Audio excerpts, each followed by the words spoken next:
Hi, I'm here with my wife, Kathy, and we want to invite you into our kitchen after each of the videos in this series so we can dig a little deeper into the topics that we introduced to you. And I know there was a lot of information there, so our goal here is to slow the whole pace down and to provide some real practical suggestions and advice based on our experience as parents of over 25 years and the fact that we've learned a lot of lessons working with teenagers and parents for over 30 years. Yeah, and I want to make sure everybody knows we are not, and we don't think we are the perfect parents. We've made some big mistakes, but we've tried hard, and I think we figured out that having an intention and being an intentional parent is what was going to help us, having some direction to know where we wanted to go. Yeah, well, there's no such thing as a perfect parent, and we'll communicate that every time we're together. So this episode that you just saw focused on two vital foundations for intentional parents. One is belief, and two, role models. You have to believe that your job as a parent matters, that it really, really matters. And then you have to recognize and use that belief to your advantage as a role model for your kids. This idea of belief, let's start there. It's something that you and I struggled with a little bit. Right. I mean, we struggled with, well, every aspect of parenting, right? True. But believing in ourselves and what that impact was going to have on our kids, I think we struggled with. I think sometimes you want to deny that impact so you can feel like you're let off the hook and it's not going to be such a big deal what you do, but it is. And, you know, we also got to watch so many negative and positive role models and people that were just, we worked with teenagers. And so when we did that, we got to see teenagers that had great families, great parents that were doing things intentionally. And then we got to see others that didn't really have we watched the them, intention. right? We watched them, we took notes. We kind of joked that we worked with teenagers for before we had kids, that working with teenagers was our primary form of birth control. So that was what happened for a little bit of time. But we saw really good families and we saw struggling families. And what we realized is the really good families, they were intentional parents, and the struggling families, they defaulted to a lot of quick fixes. What makes intentional parenting so difficult? I think intentional parenting is difficult because we're in a hurry. We're tired. It takes more time. It takes more energy to be intentional. It's really easy to go for the quick fix, even though in the long run, we know the quick fix isn't the right answer. But it just is such a struggle sometimes to get through our day-to-day stuff and then be a great parent on top of it. So we have to make decisions that are more time consuming, that call us not to be angry and yelling in the moment. We have to control ourselves a little bit more to help make intentional decisions about how we're going to raise our kids. Well, let's talk about one of the intentional decisions that you and I made before we had kids. We came up with what we call the 5 C's. You call them that. I think it's a little bit cheesy, but we haven't always called them makes the it 5 easier. C's, but it's how we remember these. Sure.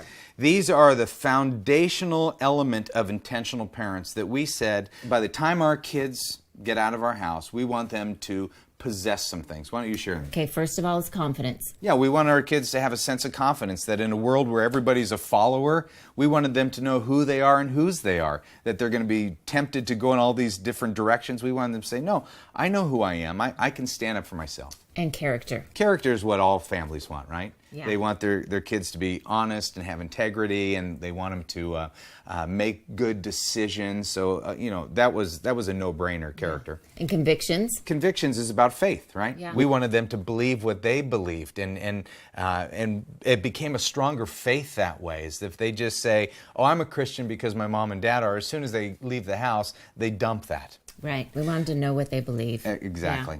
Yeah. And compassion. And they would express it through compassion. Yeah. And it's funny now, as our kids are older, they're much more compassionate than me, but we wanted them to see that there are needs and hurts and wounds of people, not only in our community, but around the world. So we exposed them to settings and situations like that. And it really gave them a way to express their convictions. Yeah. And the fifth one is competence. Competence is the end game. When they leave, we want them to be competent in all of these things, that they're not always dependent on mom and dad, and they've learned responsibility, and they have some self-discipline in their life, and they'd be competent to be great young adults in the world. Okay, let's talk about role models, because, in the video I talk about kids are always watching. That's a lot of pressure.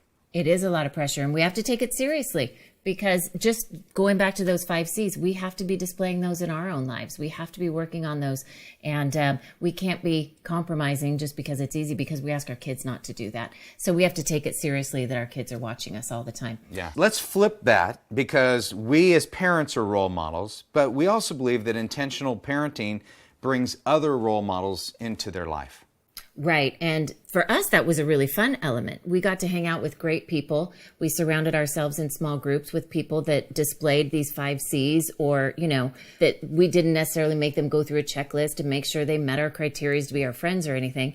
But people that had these qualities we loved surrounding ourselves with and our kids with. And so when we're not so cool anymore, our kids can see other people that at certain times they might want to look at.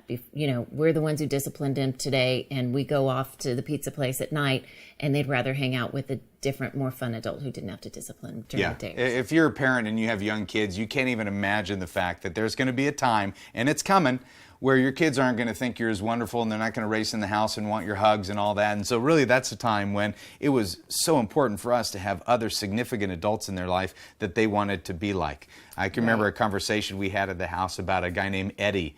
And we were talking about Eddie, and our son was real little at the time. And he says, "Which Eddie? The Eddie I love?" Yeah. And he was pointing to this guy that he loves, one of these Eddies. And Eddie has continued to pour into his life, but not just Eddie, there's been several others. Yeah, I think of one of our daughters. There was this great girl who we knew, this young woman who was in our life, and as we passed by, Tori was like, "I want to grow up and be like Sarah."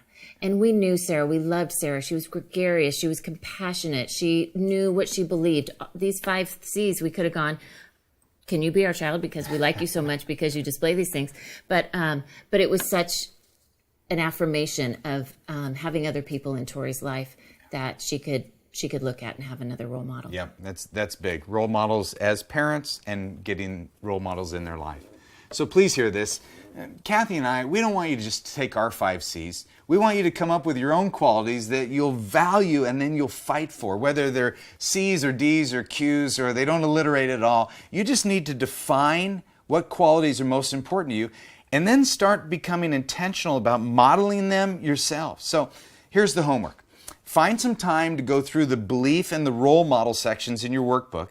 Work your way through the discussion questions and the exercises that we provided, either by yourself, if you're a single parent, with a spouse, with a trusted group of friends.